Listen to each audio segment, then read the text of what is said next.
Mezuzah Haiku by Elaine Starkman. God in my palm, palm in God.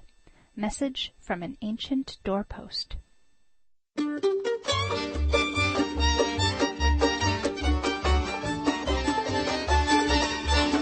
Welcome to the Book of Life, your source for Jewish books, music, film, and web.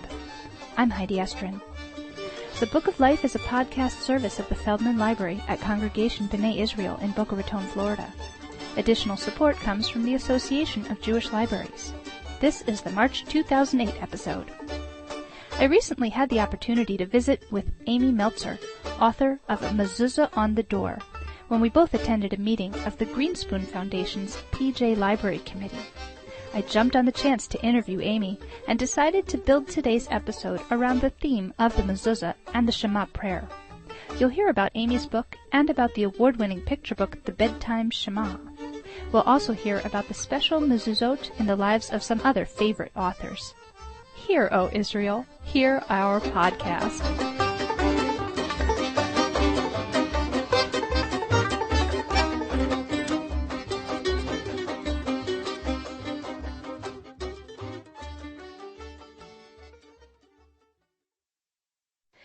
Amy, tell us about Mezuzah on the Door.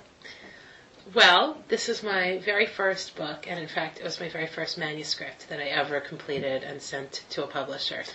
It's the story of a young boy who moves and how the process of putting up a mezuzah and celebrating the Hanukkah Tabayit help him adjust to feeling at home in his new home. What was your inspiration for this story? My inspiration was that there were no books at all on this topic. So I was teaching first and second grade at a day school, and part of my curriculum was to cover the custom of hanging a mezuzah. And so I started looking for a picture book since I like to teach through literature, and there weren't any. And so this was maybe 15 years ago. I got the idea, boy, someone should write a book about mezuzah, and that slowly transformed to, I should try to write a book about mezuzah. I noticed that Noah's neighbor Maya is shown with her father, but never with her mother, and I like the open-ended possibility that you're including a single-parent family in the story. Was that intentional? It was not intentional, but I like that also. I wish I had thought of it. I actually based all of the neighbors loosely on people that I knew, and we had close friends. It's a two-parent family, and one of their daughters' names is Maya, and she plays violin, and I don't know why I never mentioned the mother. I've never even noticed in the illustrations whether the mother was included or not, so it's interesting that you point that out, but I'm grateful for it now. So people read other things yeah. into your book.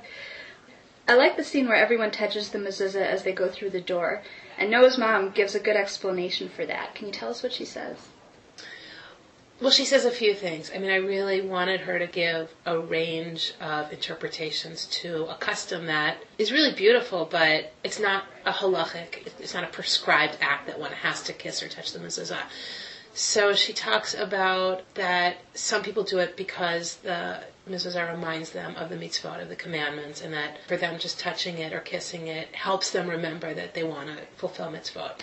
And some people do it because they've seen their grandparents or their great-grandparents or friends doing it. And so it's just ingrained in them that that's what one does when one walks by a mezuzah.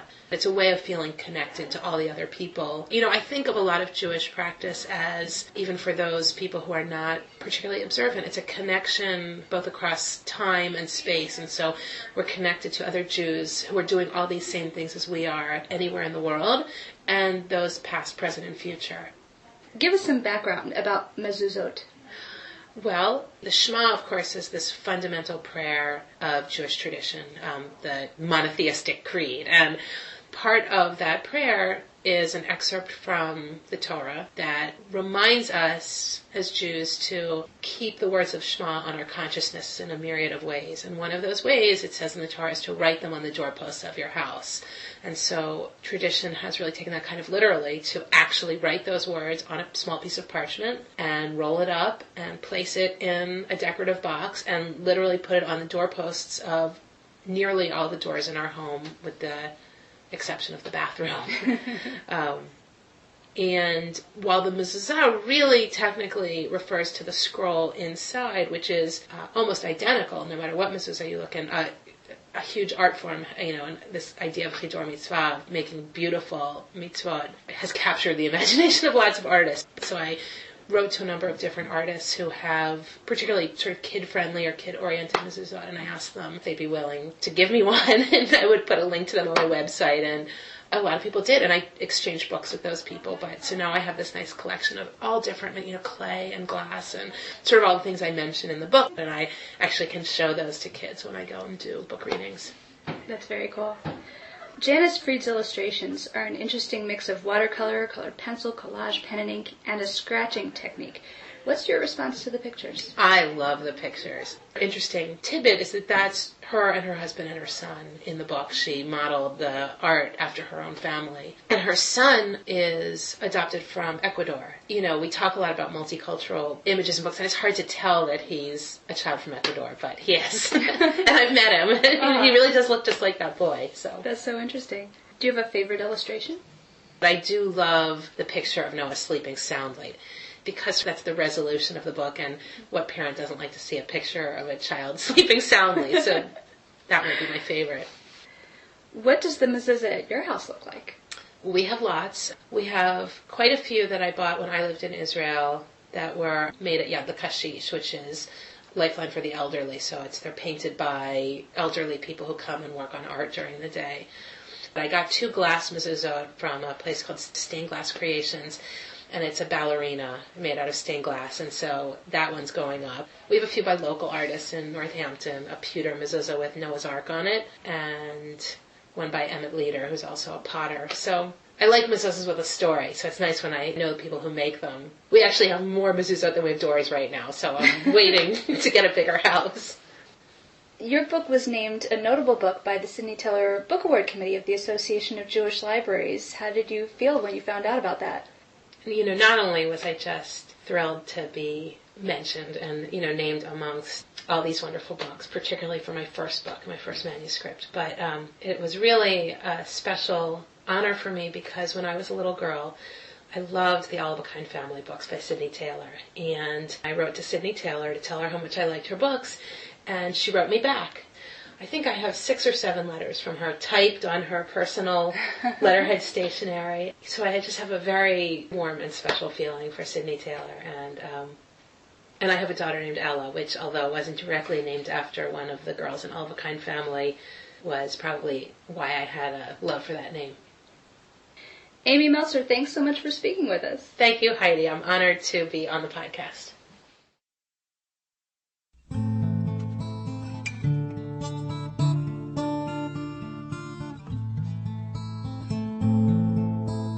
Hi, this is Eric Kimmel, the author of Herschel and the Hanukkah Goblins, and I want to tell you about a special mezuzah.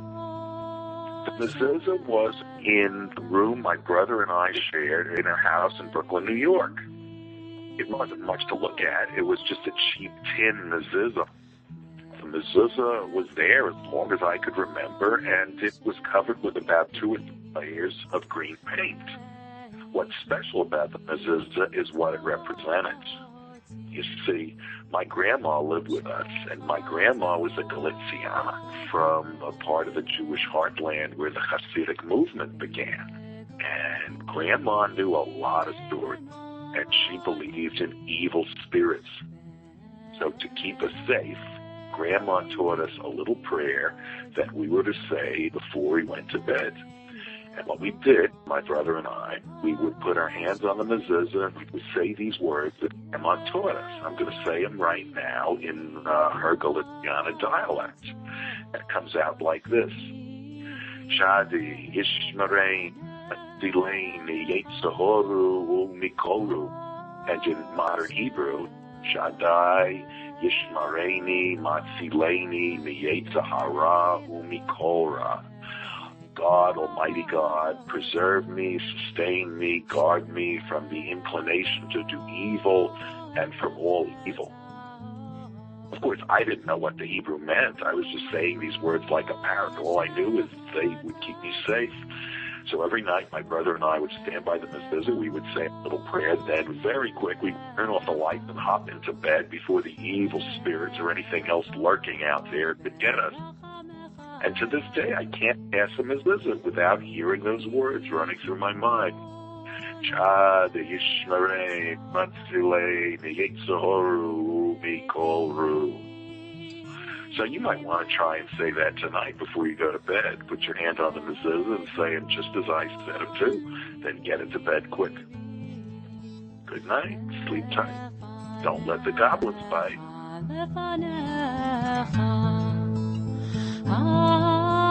Hashem Zuri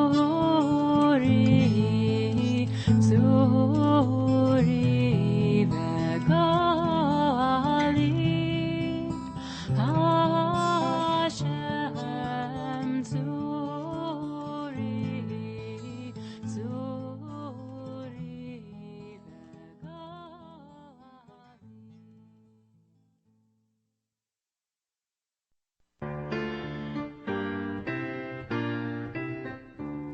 Some parchment in a little case, found in every Jewish place.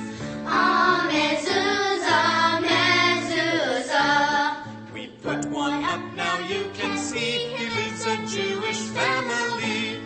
Ah, Mezuzah, Mezuzah. It says to teach our children, remind ourselves as well, that the lesson of our people is Shema Yisrael. So if it was not done before, put one up on your front door. Ah, Mezuzah, Mezuzah. And when you're finished, say a prayer to show you're glad to have one there. Ah, Mezuzah, Mezuzah.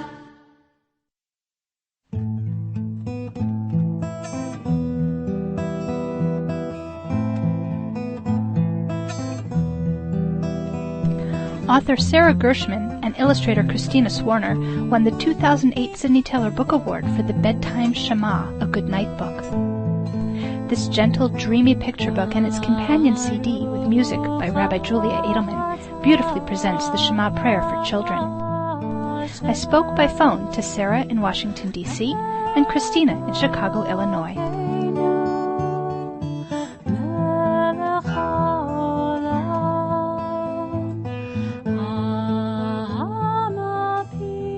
Sarah, tell us about the Bedtime Sh'ma. It's a Jewish goodnight book that is based on a set of liturgy, and it's basically like a collection of prayers and poems and psalms that focus on themes of bedtime and preparing for sleep. And I adapted it for children. Tell us a little about your thought process as you distilled the actual prayers into something young children could relate to. Just having two very young children myself, I am aware of how difficult and scary sometimes bedtime can be. And so I took pieces from the liturgy that I thought would be particularly comforting and soothing and that children could relate to. Kristina, what about the manuscript inspired you when you first read it? Well, I'm not Jewish, and I never heard the prayer before, so I looked at the translation on the internet, which was a literal translation, and then I looked at Sarah's translation of it, and it was so beautiful and approachable, and it really sort of gave me a lot of room for imagination. I really liked that. That's interesting to hear that you're actually not Jewish because you've illustrated a number of Jewish books. Yes. Yes. How did that come about? My family was not particularly religious, but we lived near West Rogers Park in Chicago, which is a very heavily Jewish neighborhood, and I would go to many Hanukkah parties, almost no Christmas parties. I was invited to everyone's seders, and I just felt very comfortable with that tradition and that culture, so I think I just sort of gravitated to it. The text is very abstract. Did this make it harder or easier for you to come up with the illustrations? I think it made it easier because the child in most of the book is in basically a dreamlike state. There's a very free flow to where she's going and what she's thinking throughout the prayer, and I think that actually made it easier, the fact that it was so loose and open that way. I've always been a very vivid dreamer, and sometimes I've had such lucid dreams that I could almost swear they happened when I wake up. It's like part of my reality almost, and I sometimes pictures come to me when I'm dreaming or as I'm falling asleep, and so the two worlds are sort of enmeshed for me, and I feel like when I'm painting, it's almost like I'm dreaming while I'm awake sometimes. What's your favorite idea or image in the Bedtime Sh'ma prayer? I think my favorite is the child in God's hands towards the end of the book, where she's dreaming surrounded by open outer space, but she's sort of protected by this hand, enclosed by it. Sarah, how about you? There's two that I would say are my favorites. The first paragraph of Bedtime Sh'ma is almost like a mini Yom Kippur. You're asked to try to forgive those people who may have upset you during the day, and then also you ask forgiveness for yourself. And it can be a really nice way to reflect on the day and release that anger before bedtime. And the second piece that I really love is a poem about how we're surrounded by 4 angels, and each angel symbolizes a different idea, and that was actually the song that I walked down the aisle to at my wedding. So I just think it's a very beautiful image of protection and comfort and just being surrounded by these angels. And also it's such a concrete image, so it works really nicely in the book. Sarah, where did the idea of a companion CD come from? Well, I guess I just thought that it was a natural thing to do. There's already so many familiar songs that are in the Bedtime Sh'ma liturgy. I knew this woman, Julia Andelman, who I had just long been an admirer of. She's a rabbi in New York, and she's the musical equivalent of Kristina Swarner. So I figured, she could get on the team. It would be really great. It is very beautiful. My daughter, Sarah, who was the model for the child in the book, actually listens to it all the time. What are you working on next? Well, I'm working on a Good Morning companion book, so focusing on different Good Morning liturgical texts from the beginning of the morning prayer service. I'm working on a sequel to Before You Were Born with Howard Schwartz again at Roaring Brook Press. It's called Gathering Sparks. It's another Jewish legend, and it should be coming out in 2009, I believe. In today's episode, we are sharing special Mezuzah memories. Do either of you have a memory that you'd like to share? Well, I do have one that's in the shape of a harp that we got for our wedding that I really love. The harp is my favorite instrument. It's funny that you mentioned that. When I was in art school, it was in Providence, Rhode Island, and I lived in a row of wooden houses that were all the same up on the east side, and they originally had been a Jewish neighborhood at one time. And my door to my house had a little old iron mezuzah, and it was so sort of sweet and like lost on this house, and I sort of felt sorry for the Mezuzah anyway, so I would actually touch it when I would go in and out of the house. Oh, that's a sweet story. Yeah. There is one other thing. There's a dedication in the book to a very close friend of ours who passed away a little over a year ago. Her name is Beth Samuels, and she was really my inspiration for the book. She's a very dear friend of mine and a wonderful mother, and had a really amazing relationship with prayer and with God and with children, and she helped me a lot with the book. Well, Sarah Gershman Kristina Swarner, I want to thank you so much for speaking with us. My pleasure. Thank you for having me. Thank you, Heidi.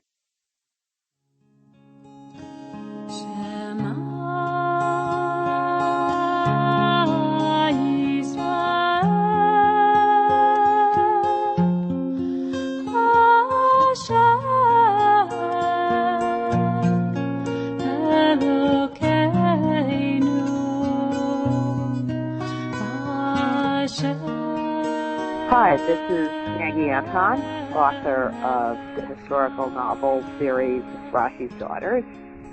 I want to tell you about a special mezuzah in my life. It's a silver filigreed mezuzah that my study partner, Aaron Katz, got for me in Jerusalem after coming to study at my house and seeing that I had mezuzahs on my outside doors, but no mezuzahs on the interior of my house. He thought that I should have a mezuzah at the door to my study, where I do all my writing and where my other creative work happens. So when he was in Jerusalem one time, he knew that I really liked the Yemeni silver filigree work. I have a Havdalah set like that. He bought me one and brought it back, and now it is on the door to my study. Thank you.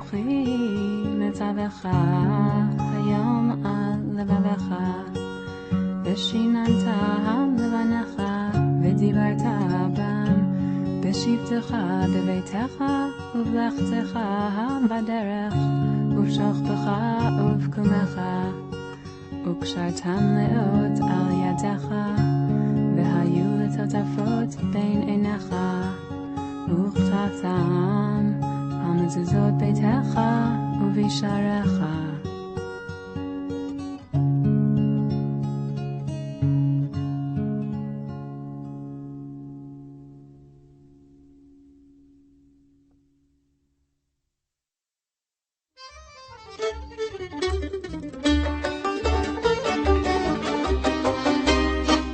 For our upcoming Passover episode, we're setting up an interview with Geraldine Brooks, Pulitzer Prize-winning author of People of the Book. Don't miss it. In the meantime, we would love to hear from you. Email bookoflifepodcast@gmail.com, post a comment on our website, or if your computer has a microphone, leave a 2-minute voice message by clicking on the voicemail link on our website. The Book of Life is supported in part by the Association of Jewish Libraries, tending the Tree of Knowledge and promoting Jewish reading by supporting Judaic libraries and librarians. Visit them on the web at jewishlibraries.org. Today we heard special background music from the Bedtime Sh'ma Companion CD, featuring Rabbi Julia Andelman with Benjamin Dreyfus from EKS Publishing. We also heard Cantor Jeff Klepper's Mezuzah song from the CD Sharon LeYeladim by Transcontinental Music Publications. Our regular background music is provided by the Freilach Makers Klezmer String Band from Sacramento, California, whose CDs feature upbeat music from Ashkenazic and Sephardic traditions with Brazilian, Gypsy, and Celtic influences. Borrow their CDs at the Feldman Library or buy your own copies at freilachmakers.com. To download episodes of the Book of Life podcast, visit us on the web at bookoflifepodcast.com. Links to the books and CDs mentioned on the show are available on this website. You can also hear the latest episode by phone. Just call 916-313-3820. Thanks for listening, and happy reading.